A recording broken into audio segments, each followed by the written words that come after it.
How many donuts are too many donuts? One donut? Two donuts? Three donuts? Four donuts? Don't worry, I ate the other four in the car on the way home from the store. I mean, what do you expect from me? It was a freaking 5 minute drive home. How could I not eat four donuts in 5 minutes? Anyway, so 8 donuts? Is 8 donuts too many? I think it is, because 8 donuts. Let me see, let me flip to my paper here. Where's it at? Doobie doobie doo. Oh, well, there we go. So that box of donuts had 2,320 calories, 136 grams of fat, 272 carbohydrates, 16 grams of protein, and 8 grams of fiber. Damn!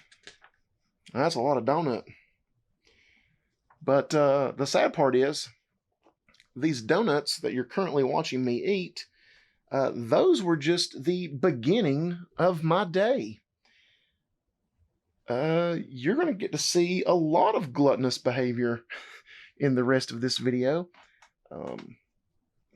I tried to keep it tasteful. Don't worry, there's no messy mukbang, weird chewing ASMR stuff going on here. That's the most disgusting thing on the planet. But yeah, let's go ahead and get into this.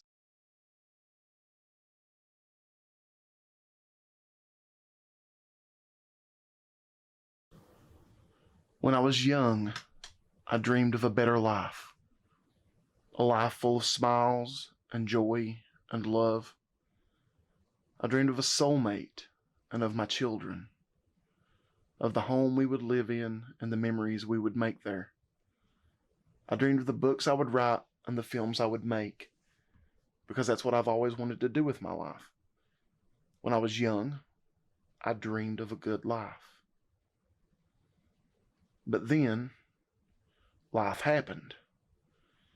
As time cruelly marched forward, the dreams dimmed, and they became murkier and murkier. It's so subtle. It happens and we don't even notice it until so much time has been lost. Every day we get a little bit older and a little bit wiser. And with that, a little bit more aware. Aware that the world isn't always sunshine and rainbows. In fact, it rarely ever is. Hearts get broken, jobs fall through, people move away, and people die. Storms ravage towns, fires rage across an entire continent. People get sick everywhere. The world gets dark and harsh and cruel. Dreams begin to seem childish, foolish, and pointless.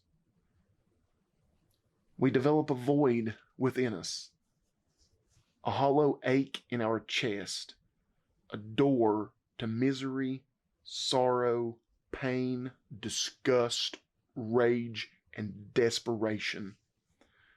And that is the door. That is the door that the adversary will use to come into your life. And that is when the war begins. The war of our dreams and our realities. The war of our souls and our own inner demons. The war of our hope and our despair. The adversary comes with false promises and lies. It creeps its way into our lives when our guard falters and the world lets us down, and we are often none the wiser. It starts with a taste, be it alcohol, drugs, sex, food, or whatever thing that brings momentary pleasure to our lives. Anything that distracts from the pain or fills up the empty void at the center of our being. It is the adversary's first weapon and we will lose many battles to it before we even realize that we are at war. Then comes the second weapon. Then comes the whispers from deep inside of us. I need it. I can't control it. There's nothing I can do. I'm weak. And if we try to stand, the adversary is quick to cut our feet out from under us. We all know this weapon. You're worthless. No one cares about you. How could anyone ever love you? Look at you. Who could love a failure like you? Why even bother? Why are you even trying? What's the point? Let's eat ice cream. I'm your friend. I care about you. You should treat yourself. You should treat yourself. That is not love. Giving in to the adversary is self-harm in the purest possible sense. And that's what the adversary wants. The adversary needs us weak. It needs us to believe that we are pathetic. It needs us to wallow in despair and our own self-pity.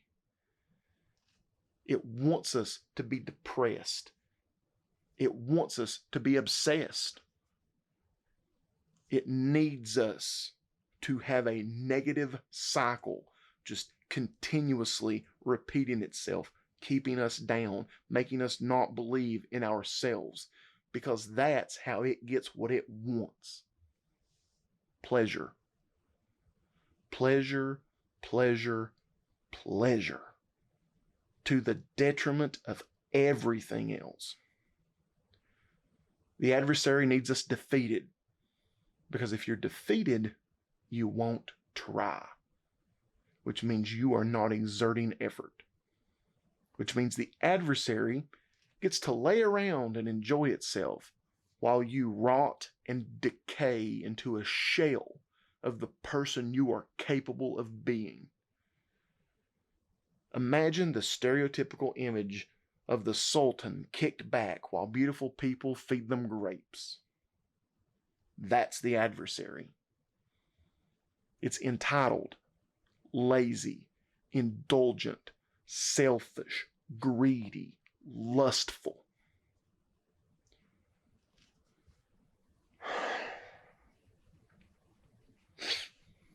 It doesn't care how much we hurt, or how much we lose, or how much of our potential is wasted. It cares only about being pleased. Eat that cake. Take that shot. Pop that pill. Play that video game all day long. Keep going. More cake. More shots. More pills.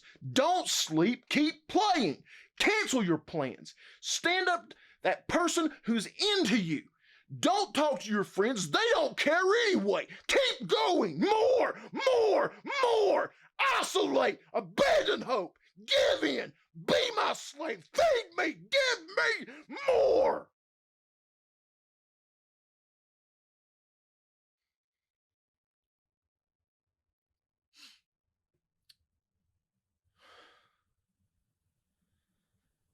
The adversary is not our friend. And we are better than that. At the end of the day, we must face a single, terrifying, unfathomable, yet undeniable truth. The adversary is us. Okay, so coming up after my weigh-in here, I'm going to be on screen shirtless, showing all my fat in all of its glory. So if you would like to go now, that's fine. But I, for one, am tired of being a coward.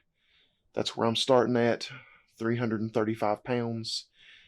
And this is what I look like. Now, I'm not the kind of person that cares too much about physical appearance. I think everybody is beautiful in their own way. I think I'm beautiful, but I cannot deny that this is not healthy.